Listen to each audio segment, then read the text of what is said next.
Salut les amis, bienvenue sur ma chaîne L'Arrière-Plan pour ma première vidéo. Alors de quoi ça parle L'Arrière-Plan? C'est une chaîne de cinéma, on va parler énormément de cinéma mais surtout de l'envers du décor du cinéma, donc la fabrication, etc. Il y aura peu de critiques, des critiques il y en a déjà beaucoup sur internet, c'est pas forcément le but de cette vidéo. Non, le but c'est dans un format très court de rentrer dans le détail de certains films avec des anecdotes, des secrets de fabrication, de tournage, etc. Vraiment l'envers du décor que l'on voit que trop peu souvent. Donc pour cette première vidéo, j'ai décidé de vous parler de Matrix.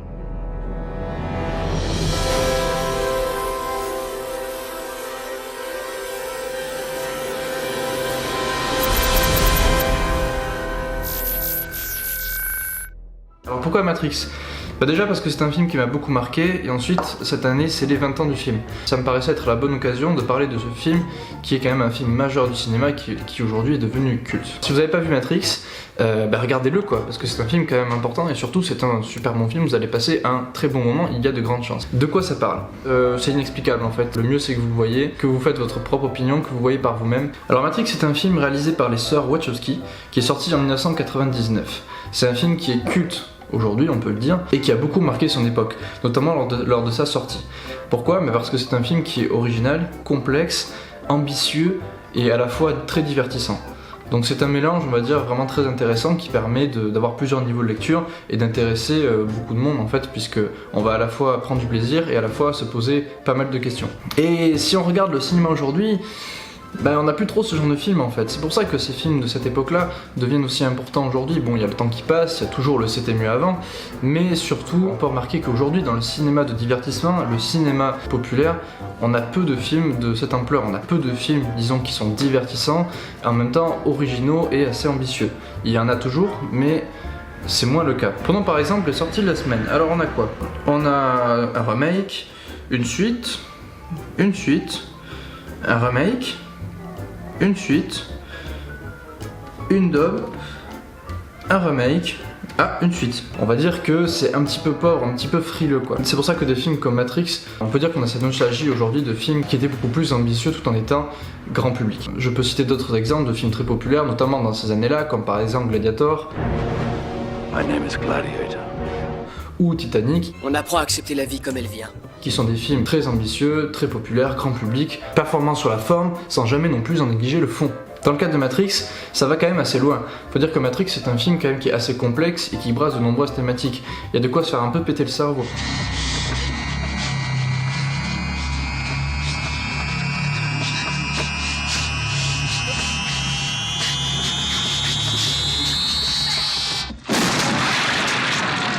Il n'y a qu'à voir sur internet le nombre de théories, le nombre d'articles, le nombre de vidéos YouTube qui parlent du sujet, qui tentent de décortiquer un petit peu c'est quoi Matrix, de quoi ça parle, qu'est-ce qu'ils ont voulu dire par là.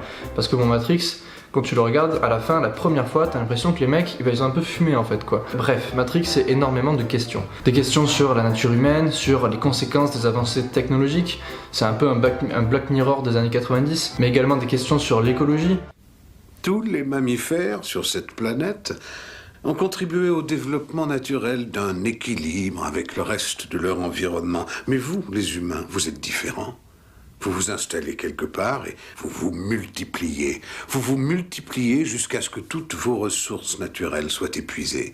Et votre seul espoir de réussir à survivre, c'est de vous déplacer jusqu'à un autre endroit. Et il fait aussi partie de ces films particuliers qui sont un peu à double sens, qui sont un peu sur deux niveaux. Matrix est en fait une mise en abîme, c'est-à-dire qu'on a une énorme critique de la technologie, une énorme critique des avancées technologiques dans le monde de Matrix qui ont amené en quelque sorte un peu à la décadence humaine, à la montée en puissance de la robotique, les robots qui ont pris un petit peu le pouvoir et qui ont le contrôle sur l'être humain. Et pour rendre tout cela possible, le film a dû se dépasser lui aussi technologiquement, apporter au cinéma de nouvelles techniques pour que tout ça soit vraiment crédible et réaliste et devienne possible. Et en cela, Matrix a été vraiment un tournage assez complexe. Mais déjà, si on en revient aux origines, c'était pas gagné en fait. Tout a commencé en 94, quand les Wachowski écrivent le script de Assassin.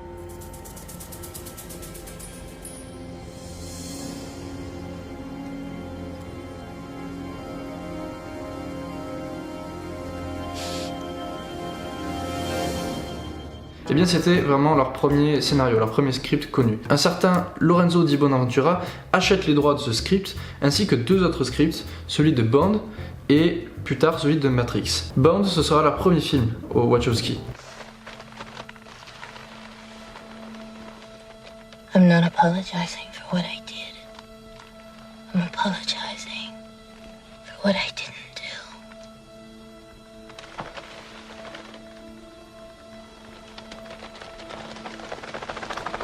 Et c'est ce qui leur permettra après de passer à la réalisation du projet Matrix. Matrix, c'est 5 ans d'écriture. Et donc un projet très ambitieux, le projet que l'on connaît aujourd'hui. Et pas facile de faire avaler au producteur un projet comme celui-ci, un projet aussi alambiqué avec autant de thématiques et qui en même temps coûte très cher. Quand les deux réalisateurs approchent la Warner pour réaliser le film, les mecs ils sont pas très chauds en fait quoi. Parce que le budget estimé est pas très loin des 70-80 millions. I need money.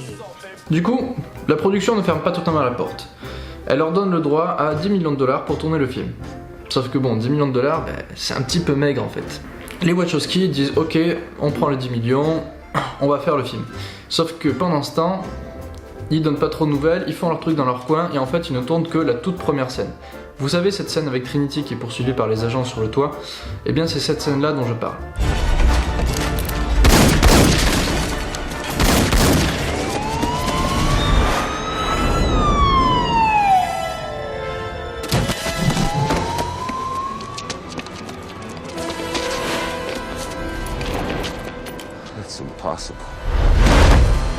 D'ailleurs, dans cette scène, c'est les décors de Dark City qui sont repris. Dark City, un immense film de science-fiction également, sorti un an plus tôt, qui se rapproche beaucoup sur certaines thématiques.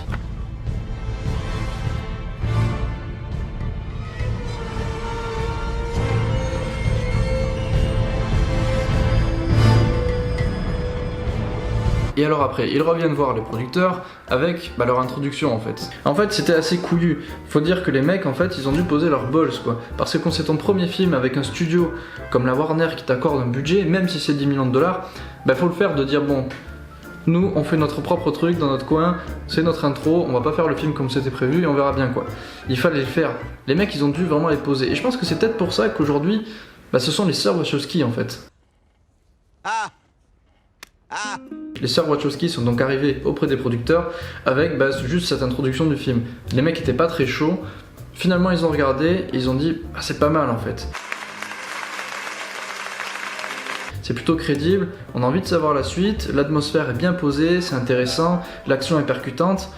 Allez, on leur file 70-80 millions, vous pouvez faire le film que vous voulez, lâchez-vous.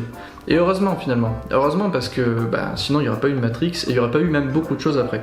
Et alors après les mecs ils sont partis. Et comme c'est bien connu, la créativité des Wachowski est un petit peu sans limite, ça y va, ça se lâche. Ils se lancent dans la préparation du film et alors là ils vont se baser sur énormément de références. Si on regarde le film, on peut y voir beaucoup de sources d'inspiration. Et ce qui est intéressant, c'est de voir à quel point les sources d'inspiration sont issues de très différentes formes d'art. On peut voir par exemple des références à de la littérature, comme par exemple Alice au Pays des Merveilles. Je suppose que pour l'instant tu te sens un peu comme Alice, tombée dans le terrier du lapin blanc. À de la philosophie. Une bonne partie du film est basée sur l'allégorie de la caverne de Platon. Bon, ça c'est le détail qui claque en société, mais c'est quoi cette allégorie? En quoi elle consiste? Mais comme je suis pas Platon, je vais sortir mon meilleur ami. L'allégorie de la caverne, et non pas le mythe de la caverne comme on trouve parfois dit ou écrit, est une allégorie exposée par Platon dans le livre 2 de la République. Elle met en scène des hommes enchaînés et immobilisés dans une demeure souterraine par opposition au monde d'Angon, qui tournent le dos à l'entrée et ne voient que leurs ombres et celles projetées d'objets au loin derrière eux. Elle expose en termes d'image les conditions d'accession de l'homme à la connaissance du bien, au sens métaphysique du terme, ainsi qu'à la non moins difficile transmission de cette connaissance. Alors tout ça peut paraître pompeux, mais dans le film c'est assez simplifié et ça s'insère très bien dans le film. Il y a également d'autres références sur d'autres types de supports, énormément de références notamment aux comic books et à l'animation japonaise, comme par exemple Akira ou Ghost in the Shell. On a aussi des références à de la mythologie, comme par exemple les notions dans le film de l'oracle ou encore de l'élu. Bref, vous l'avez compris, Matrix est un film qui est hyper riche en termes de thématiques et d'influence. Et tout ceci fait un espèce de mélange assez hybride et hyper intéressant, puisque la vraie force de Matrix c'est d'arriver à en faire quelque chose de très cohérent, en termes d'histoire, tout en prenant tous ces différents morceaux un peu à droite à gauche. Mais ce film est aussi une référence en termes de divertissement. C'est un film qui est très impressionnant. Les réalisateurs ont profité du fait que la plupart du film se passe dans un monde qui n'est pas réel pour introduire beaucoup de fantaisie et de scènes qui sont complètement dingues en fait. Ça saute dans tous les sens, ça part en l'air, on défie la gravité, bref, c'est un petit peu n'importe quoi, mais ça reste toujours pertinent et cohérent. Un des effets les plus saisissants et les plus pertinents, c'est le fameux bullet time.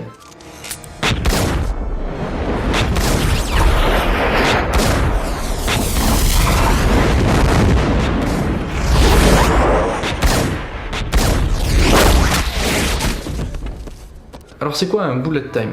Littéralement c'est un temps de la balle. Et un temps de la balle, c'est ça.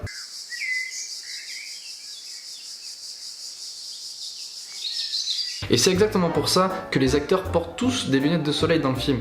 Ça c'est une anecdote pour Brillante Société. Non, sinon le bullet time, en fait on a l'impression que c'est simplement un ralenti. Sauf que ralenti, c'est ça. Alors que le bullet time, c'est ça.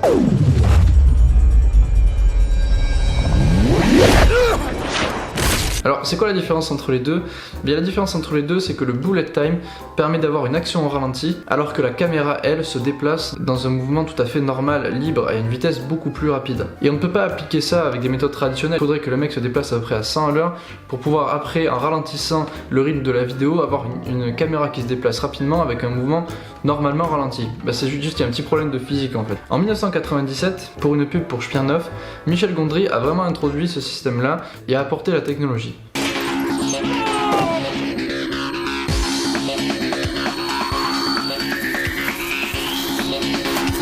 Dans Matrix, ils vont aller beaucoup plus loin et vraiment la transcender avec des effets qui sont complètement saisissants.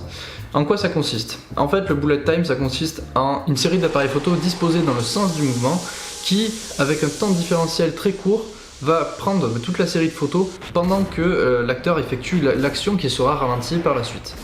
Et le fait de cette disposition permet d'avoir ce mouvement, cette simulation de mouvement de caméra qui circule autour de l'acteur dans la scène d'une manière à peu près normale, alors que cette scène-là, elle, est complètement au ralenti. Et ça donne des effets particulièrement saisissants. Toujours dans le délire visuel, les réalisateurs vont se lâcher notamment sur les scènes d'action. On a beaucoup de scènes d'action, de scènes de combat. Ces scènes d'action font complètement référence aux films d'action hongkongais et notamment au cinéma de John Woo.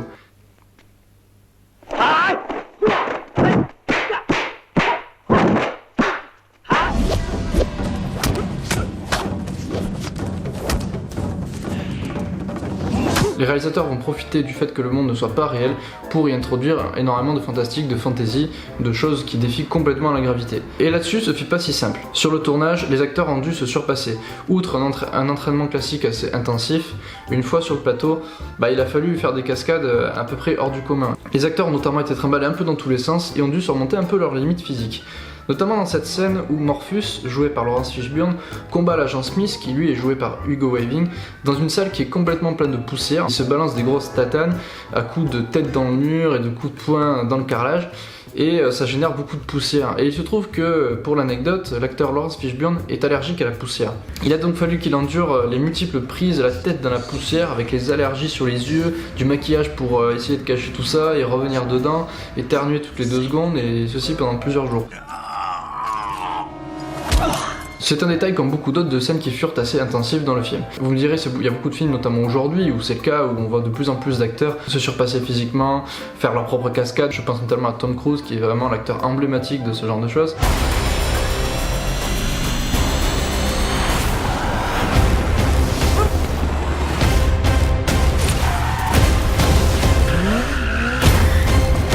Mais Matrix avait ce côté particulier d'un film à la fois un peu old school sur les combats, un petit peu à l'ancienne en mélangeant des technologies nouvelles et des mouvements un peu complètement surréalistes avec des câbles dans tous les sens, quelques fonds verts. À l'image du film, des scènes d'action qui sont finalement hybrides en fait. Choisis la pilule bleue et tout s'arrête. Après, tu pourras faire de beaux rêves et penser ce que tu veux. Choisis la pilule rouge, tu restes au pays des merveilles. Et on descend avec le lapin blanc au fond du gouffre. À l'image de cette scène culte, les couleurs ont un rôle très important dans l'identité du film et surtout pour identifier les différents types de scènes. Il y a eu un gros travail sur l'étalonnage. On peut voir deux types de couleurs présentes dans le film. On a le monde de la matrice qui lui n'est pas réel, qui est dans un excès de vert. Un vert très prononcé, très saturé. Les réalisateurs ont voulu inspirer la nausée à travers ces images très saturées en couleur verte. Le monde de la matrice est assez propre, assez lisse, assez artificiel en fait. Alors que le monde réel lui est dans un bleu très prononcé, mais pareil on a un bleu qui est un peu saturé et un petit peu étrange, qui donne un peu le malaise. C'est vraiment la sensation de malaise que les réalisateurs ont voulu donner. D'ailleurs dans le monde réel, contrairement à la matrice, les décors sont plutôt crasseux, sont plutôt sales, il y a de la poussière, il y a de la noirceur, c'est assez crade en fait, alors que la matrice, comme je le disais, est assez lisse, assez épurée. On a vraiment ces deux contrastes qui montrent la différence entre un monde qui ne pourrait pas exister, qui est limite crédible en termes d'imagerie, et un monde qui, on le voit bien, se rapproche beaucoup plus de quelque chose de tangible, de réaliste, mais sans jamais privilégier un monde plutôt que l'autre. On a cette question qui est posée à travers le travail technique, et aussi derrière sur le travail de fond et de l'histoire, qui est de est-ce qu'il vaut mieux vivre dans la matrice ou dans le monde réel? Est-ce qu'il vaut mieux vivre une fausse vie mais plutôt sympa dans un monde qui n'est pas réel, ou une vraie vie dans un monde bien réel mais pas forcément très sympathique? Tous ces détails amènent au fait que Matrix est un film qui est finalement assez hybride en fait et assez mélangé. Il s'inscrit dans un genre qui est très particulier du cinéma qui s'appelle le genre cyberpunk. Le cyberpunk, vous connaissez certains films, c'est par exemple un certain Robocop ou encore un Blade Runner. Ce sont en général des films de science-fiction futuristes qui se passent dans des mondes dystopiques où la technologie a bien avancé. À sa sortie, le film sera vraiment un énorme succès, le succès que l'on connaît, et deviendra culte par la suite. Il gagnera même 4 Oscars techniques la même année où est ressorti Star Wars, La Menace Fantôme, des années après la trilogie d'origine. En même temps, quand on regarde Star Wars aujourd'hui et qu'on regarde Matrix à côté, il n'y a pas vraiment photo sur les effets visuels. On peut le dire, La Menace Fantôme aujourd'hui, c'est assez dégueulasse en fait.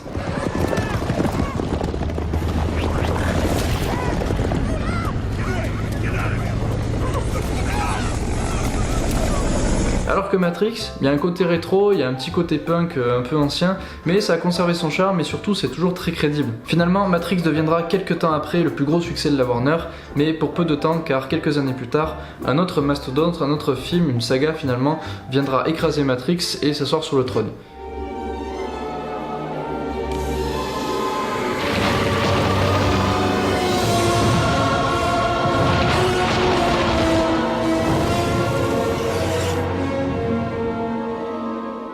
Et pour l'anecdote, preuve encore que Matrix est important dans l'avancée technique du cinéma, c'est un des tout premiers films à être sorti en DVD. Voilà, j'espère que cette vidéo vous aura plu. Si vous avez aimé, mettez un pouce bleu. Si vous n'avez pas aimé, mettez quand même un pouce bleu. Et dans tous les cas, n'oubliez pas de vous abonner si vous voulez voir d'autres vidéos de ce genre. Merci à tous, salut!